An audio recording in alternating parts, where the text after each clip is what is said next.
Alright class, last day আমরা কোথায় ছিলাম? আমরা ছিলাম হলো ওথেলোতে। ওথেলোর ব্যাকগ্রাউন্ড আমরা ফার্স্ট ক্লাসে দেখেছি। এরপরে আমরা যেটা দেখেছি সেটা হলো ওথেলোর ডিটেল সামারিটা কি হয়েছে ওথেলোর। তাহলে ডিটেল কাহিনী যেটা, যে ওথেলো হলো একজন মুর বা আফ্রিকান আরব শাসনকর্তা বা সেনাপতি। সে সাইপ্রাসের ওইদিকে তুরস্কের আক্রমণকে, নৌবাহিনীকে হটানোর জন্য তাকে ডাকা হচ্ছিল। কিন্তু সেখানে যাওয়ার আগে গিয়ে ওথেলোর বিরুদ্ধে একটা অভিযোগ আসে, সেটা হলো ব্রাবানশীয় নামে এক লোক, তার মেয়ে দেসদিমোনা, তাকে বিয়ে করেছে ওথেলো। এই ফলস অভিযোগ, মানে পালিয়ে গিয়েছে তার মেয়ে এবং তাকে বিয়ে করেছে ওথেলো। এই ইয়া নিয়ে সেই দেশের ডিউকের কাছে, সাইপ্রাসের ডিউকের কাছে ব্রাবানশীয় অভিযোগ নিয়ে যায়। কিন্তু অভিযোগ দেওয়ার আগে দেখা যায় যে দেসদিমোনা নিজে স্বেচ্ছায় ওথেলোকে বিয়ে করেছে, বিকজ ওথেলোর বিভিন্ন যুদ্ধের কাহিনী শুনে তার প্রতি সে আকৃষ্ট হয়ে পড়েছে। সো এর মধ্যে যেটা করে তাদের স্বচ্ছ প্রেম, কিন্তু এর মধ্যে যেটা বাগড়া বাজায় সেটা হলো ইয়াগো নামে একজন ক্যারেক্টার, যে ওথেলোর বিশ্বাসভাজন হতে চেয়েছিল।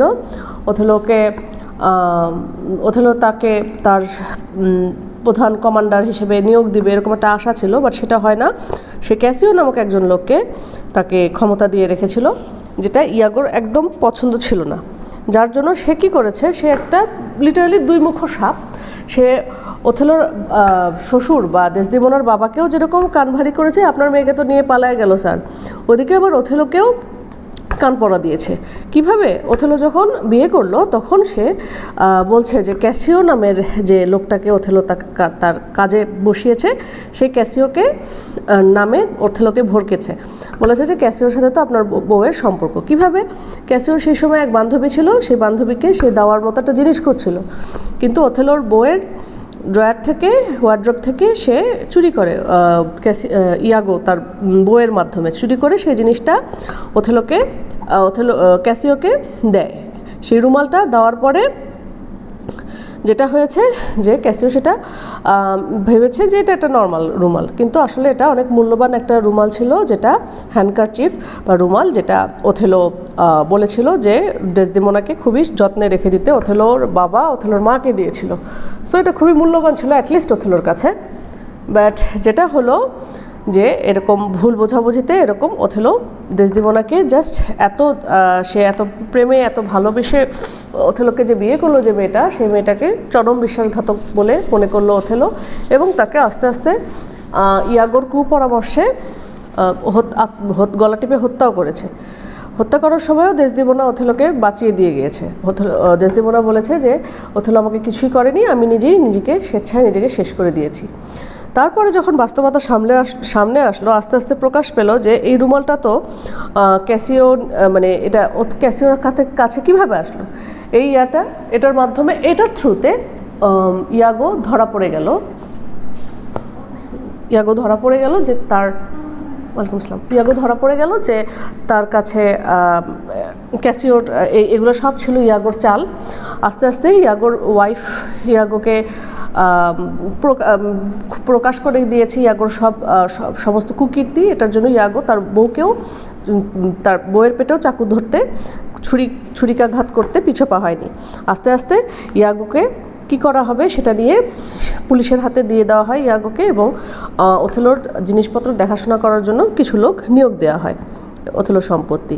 মোট কথায়, মোটা দাগে এটাই হলো ওথেলোর প্লট।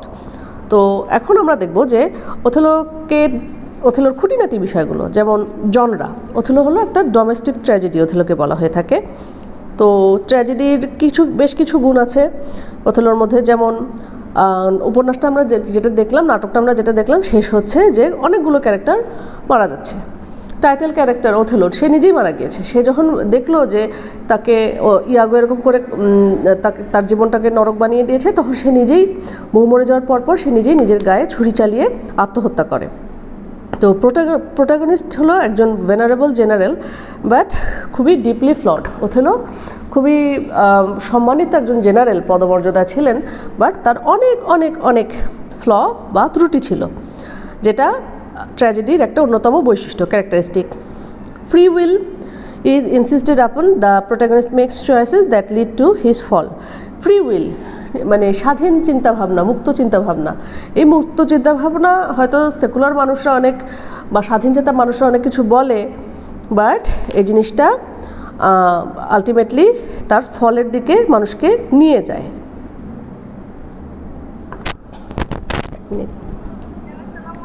হ্যাঁ স্বপ্ন, আমি 1203।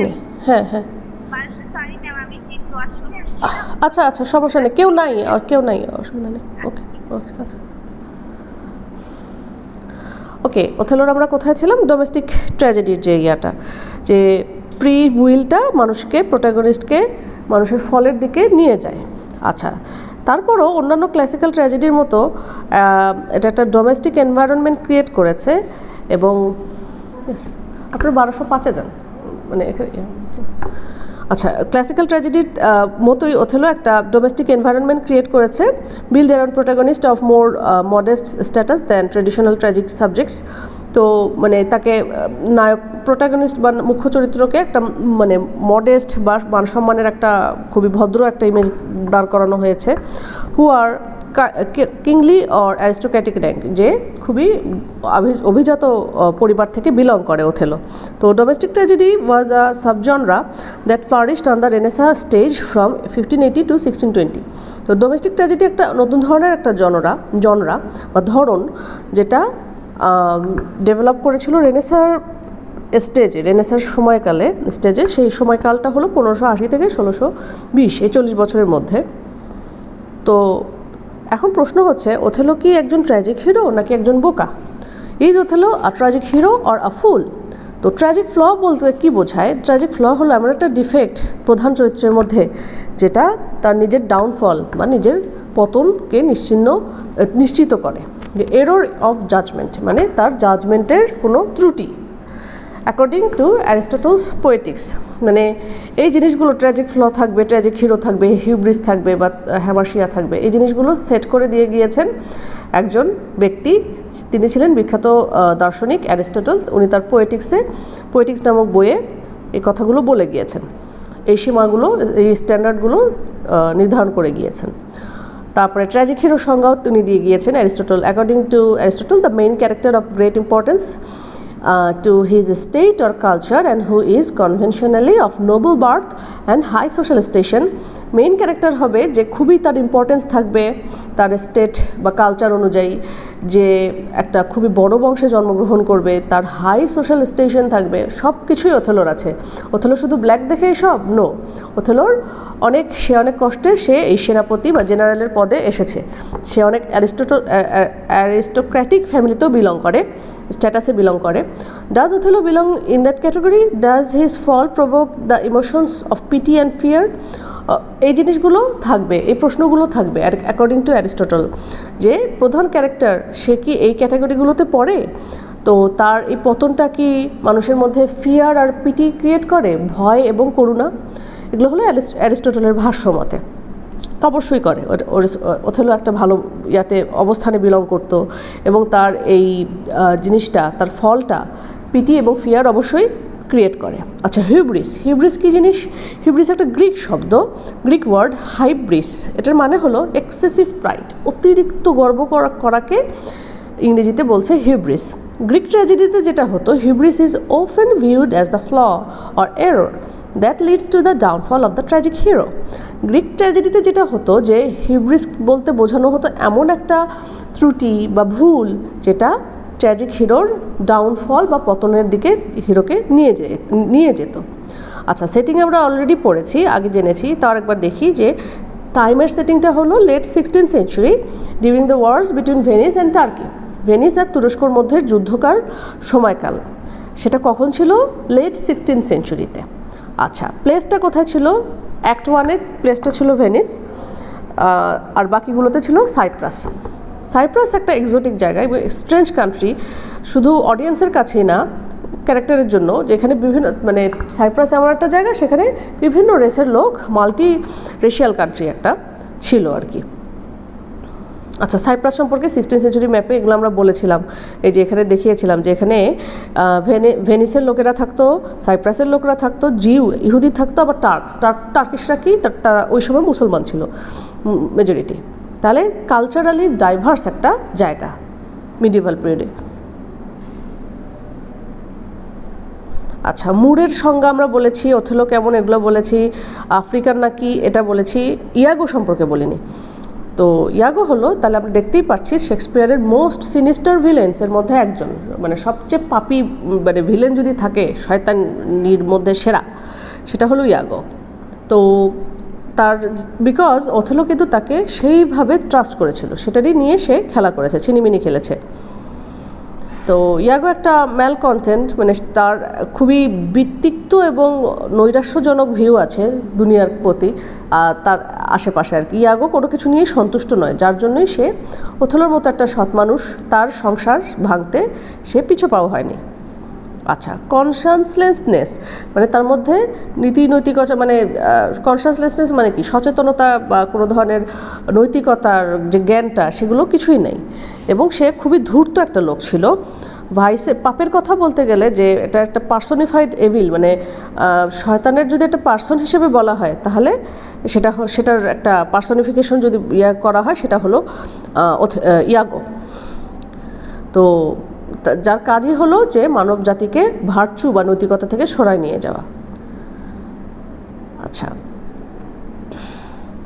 The name ইয়াগো। আচ্ছা, ইয়াগো সম্পর্কে একটা জিনিস হলো, ইয়াগো শব্দটা বা নামটা এটা একটা স্প্যানিশ নেম, স্যান্টিয়াগো থেকে ওই সেন্ট পর্যন্ত, ঠিক আছে, আর ইয়াগো ওইটা ওখান থেকে নিয়েছে, অথবা সেন্ট জেমস, এই দুই জায়গা থেকে এসেছে।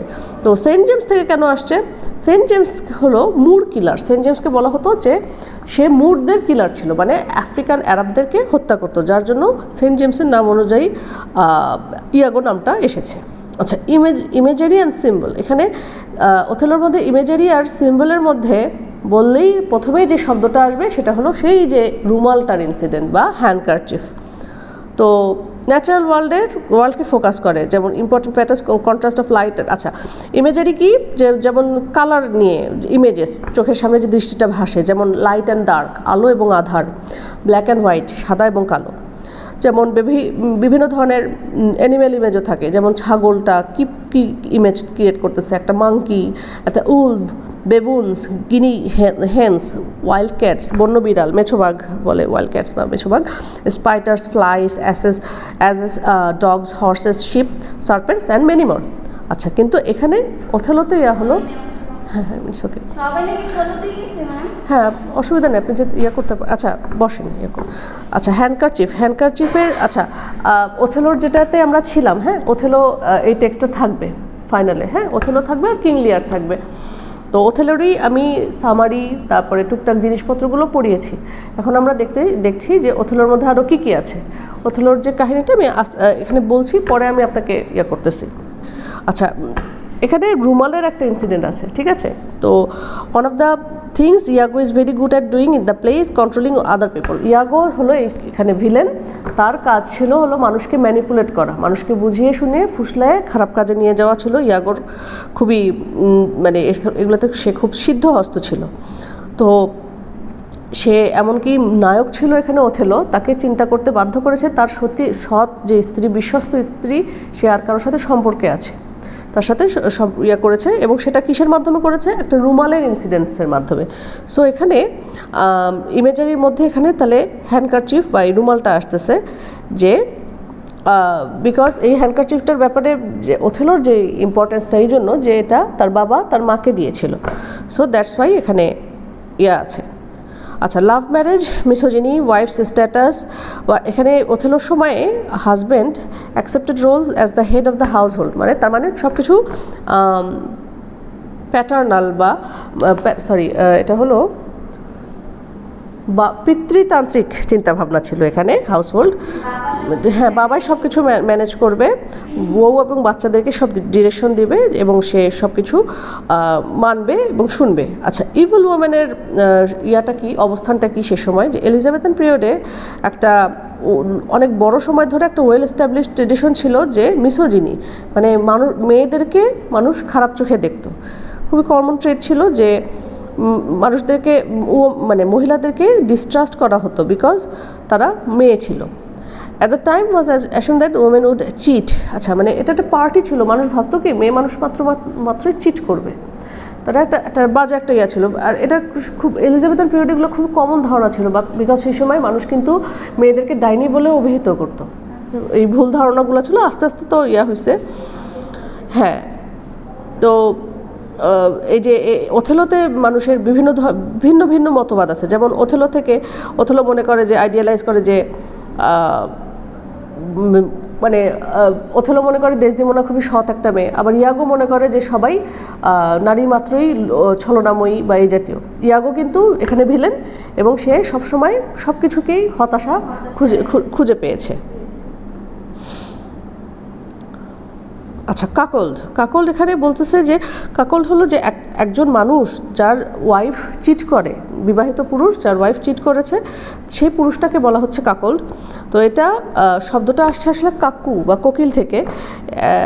সেটা কীরকম, যেমন কোকিল যেটা করে যে কাকের বাসায় আরেকটা পাখির বাসায় ডিম পাড়ে, সো ইয়া থেকে কাকল শব্দটা আসছে। তো এটা একজন হাজব্যান্ডের জন্য খুবই হিউমিলিয়েটিং, খুবই অপমানজনক, যে দুঃখজনক, যে এরকম এই জিনিসটাই ইয়াগো ওথেলোকে বুঝাতে চেয়েছে। কারণ ওথেলোকে অনেক ভালোবেসে ডেসডিমোনা বিয়ে করেছে, 17 বছর বয়সী একটা মেয়ে, অথচ তার ভালোবাসার দাম নায়ক এমনভাবে দিল যে লাস্ট মোমেন্টে ওয়াইফকে সে গলা টিপে হত্যা করেছে। তো কাকলদেরকে ইয়া করা, মানে তখন ওই সময় দেখানো হতো, দেখেন শিং আছে তাদেরকে, এরকম করে দেখানো হতো যে এ ধরনের মানে শিং পরায় রাখতো, যে এটা দেওয়ার জন্য যে একটা মানুষ অপমান করার জন্য তার মাথায় শিং পরায় রাখতো, দেখো দেখো এর বউ চিটিং করেছে। সো এটা শুধু বউয়ের জন্যই না, স্বামীর জন্য খুবই অপমানজনক ছিল আর কি। তো প্যাট্রিয়ার্কাল কালচারের সাথে এটা মিলে যাচ্ছে, যেখানে সেই সময় এরকম ইয়া হয়েছে। তো আর ছিল জেলাসির জন্যই কিন্তু এত কিছু। এই জেলাস ছিল ইয়াগো, তার র্যাঙ্ক নিয়ে সে সন্তুষ্ট ছিল না, যার জন্যই এই এত কিছু অপরাধ সংঘটিত হয়েছে, যে সেটার কোনো প্রিভেনশন বা কিওর ছিল না। আর family, it was thought of as eroding trust, মানে একদম বিশ্বাসটাকে পুরো ধুয়ে মুছে নিয়ে যাচ্ছে। মানুষের মধ্যেকার বন্ড, যেটা বিয়ের মাধ্যমে, পরিবারের মাধ্যমে, সোশ্যাল ফ্রেমওয়ার্ক, সেটা পুরো ধুয়ে মুছে সাফ করে দিচ্ছে এই জেলাসি জিনিসটা। তো